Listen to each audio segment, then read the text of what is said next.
Hey, Miss B here. I have a story to share. You might want to save it, and it's because it's either going to convict you or help you. It's about something that happened to me yesterday, very real. I was in my office and somebody knocked on my door and asked if they could come in. So I said, sure, they wanted to talk. And the first thing this person said was, I'm sorry. That in itself was an alarm bell for me. I remember saying those things often. And I said, what, sorry for what? For what, my behaviour and what's been going on. Well, she'd gone missing from work. We called her, she didn't call us. She'd gone out driving and got lost over 50 miles away. So we were really concerned about this woman. And so she was caught saying to me, I'm sorry for my behaviour, for what had happened. I said, no problem. So she came into the office, sat down, and then she started to unravel. And for the next hour, she told me about, she'd been married for over 25 years. She's nearly 70 years old. She's isolated from her family. Her husband is constantly accusing her of things, accusing her of having an affair, criticising her. She felt depressed. She felt scared. She felt suicidal, and she was wondering what was going on, why she was feeling this way. She's saying that, and I'm going, these are the signs of, in my head, abuse. And then the signs of, if any of the words that she's described is happening to you, listen on. Psychological abuse, also known as emotional and mental abuse, is a deliberate use of words and actions to manipulate, frighten, and harm someone.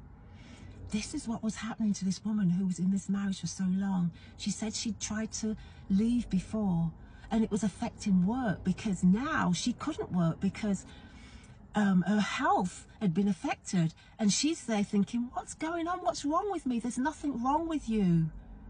It's the other person. And this is what it characterizes. Verbal abuse, calling someone names, insulting them, telling them they're worthless. She said to me, crying, I feel so worthless. I feel as though I can't do anything. I can't do anything right, because this is what he's saying.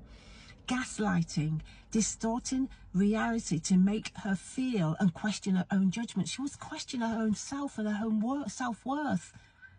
Blaming the victim, constantly blaming her for everything. You're the problem. You're the one that needs to go and fix yourself. And she was feeling embarrassed.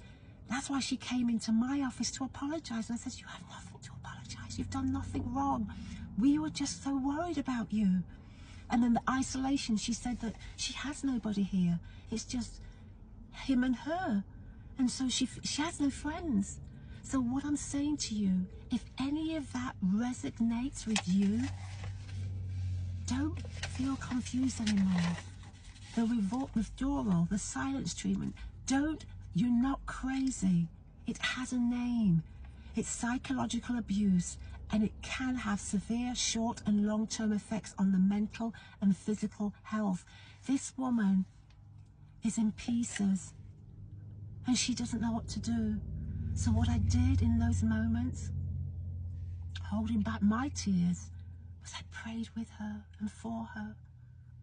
And then I offered her resources, local resources from our domestic violence group here. So if that is you, there is nothing wrong with you. You aren't the problem. You're not going crazy. It's real. It's called emotional, psychological, mental, and spiritual abuse.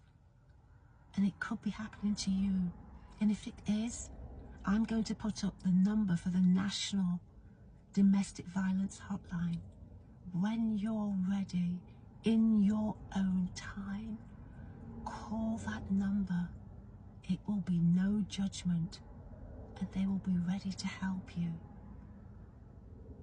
You are worth much more than a sparrow. You are very precious to God. Remember that.